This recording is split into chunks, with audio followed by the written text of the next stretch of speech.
રાધે રાધે, જય સિયારામ.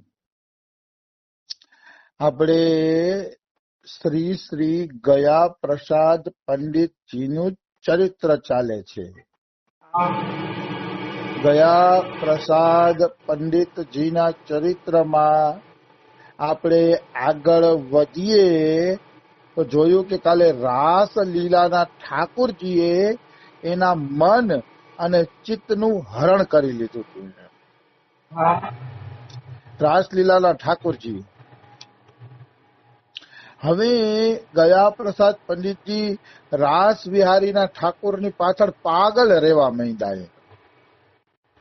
રાસ બિહારીના ઠાકોર સિવાય એને કઈ ગમે નહીં, મન ક્યાંય લાગે નહીં, બસ રાસલીલા જોયે રાખે ને રોયે રાખે. પછી તો લાડીલી શરણજીની જ્યાં જ્યાં રાસલીલા થતી ત્યાં ત્યાં ગયા પ્રસાદ પંડિતજી પહોંચી જતા.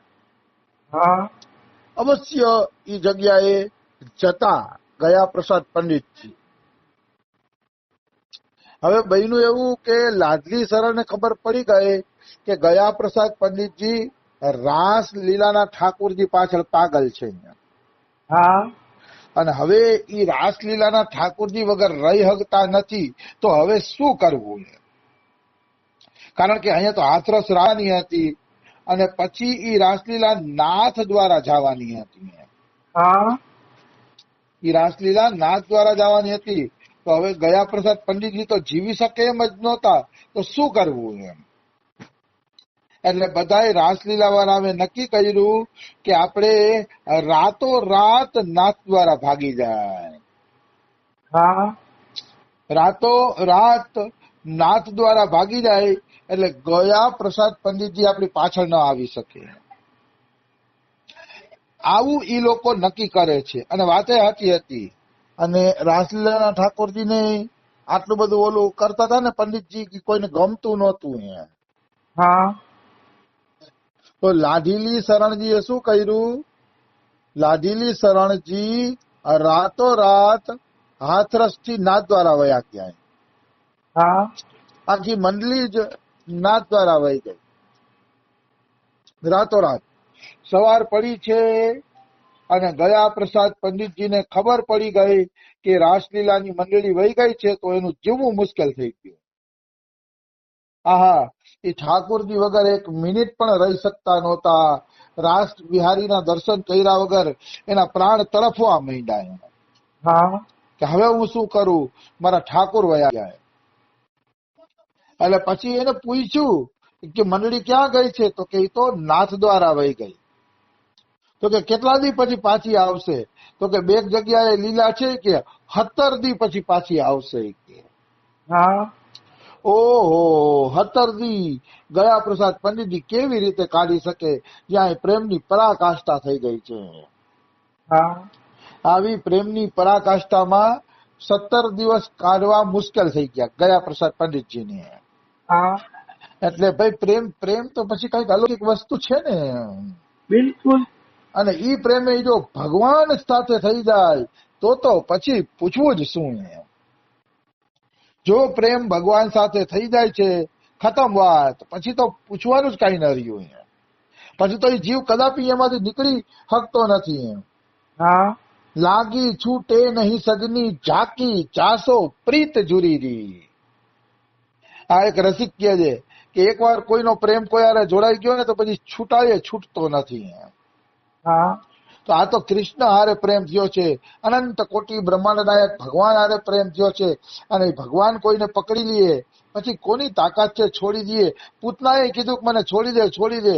કાનુડો કે હવે તો વાત ખતમ થઈ ગઈ ભાઈ, મારી પાસે આવે એટલે મને છોડતા આવડતું જ નથી. હવે તો વાત જ ખતમ થઈ ગઈ. એક વાર ભગવાનની શરણમાં કોઈ જીવ જાય અને એ ભગવાનને પકડી લે પછી તો ભગવાન એને જ્યાં સુધી ભગવત પ્રાપ્તિ ન થાય ત્યાં સુધી છોડતા નથી. નિશ્ચિત છોડતા નથી, એમાં કોઈ એટલે કોઈ શંકા નથી. એવા ભગવાન છે. તો આ રીતે નાથ દ્વારા મંડળી ગઈ અને ગયા પ્રસાદ પંડિતજી રહી નો ગયા તો બીજી ટ્રેનની ટિકિટ કઢાવીને ગયા પ્રસાદ પંડિતજી પણ નાથ દ્વારા પહોંચી ગયા. વાહ રેલગાડીમાં બેઠા બેઠા એને એમ થતું હતું કે મારે પાંખું હોત તો ઉડીને રાસલીલાના ઠાકોર પાસે પહોંચી જાત. આવી એક માનસિક દશા ભગવત પ્રેમીઓની વિચિત્ર દશા હોય છે. ભગવત પ્રેમી પછી આવ અને તાવ જોતો નથી, પછી તો પોતાના પ્રિયતમ ભગવાન વગર ઈ રહી શકતો નથી. હા ગયા પ્રસાદ પંડિતજીની સ્થિતિ નબળી હતી, ઘરમાં ખાખ નહોતું, તો એને નક્કી કર્યું કે મરવું ભલે પડે બાકી દર્શન થવા જોઈએ રાસલીલાના ઠાકોરના. આને કહેવાય પ્રેમ. પ્રેમમાં પછી વિચાર કરવાનો નથી રહેતો કે શું લૂંટાઈ જશે. હા ભગવાન પાછળ બધું લૂંટાઈ જતું હોય તોય પ્રેમીને કબૂલ છે. બિલકુલ પછી કઈ વિચાર કરવાનો રહેતો નથી. અને વિચાર કરીને પ્રેમ કરે ને એ હરખો પ્રેમ કરી ન હગે, એ વસ્તુનું કે એનું નુકસાન થશે ને તો ભાગી જશે. હા સરખો પ્રેમ નહીં કરી શકે. વિચાર્યા વગર જે કૂદી જ પડ્યા છે ભગવાન માટે, પ્રેમ તો એવા વ્યક્તિ કરી શકે. આવી વસ્તુ છે. તો ગયા પ્રસાદ પંડિતજી નાથ દ્વારા પહોંચી ગયા છે, પણ નાથ દ્વારા પહોંચ્યા તો એને છે ને એક સમસ્યા નડી.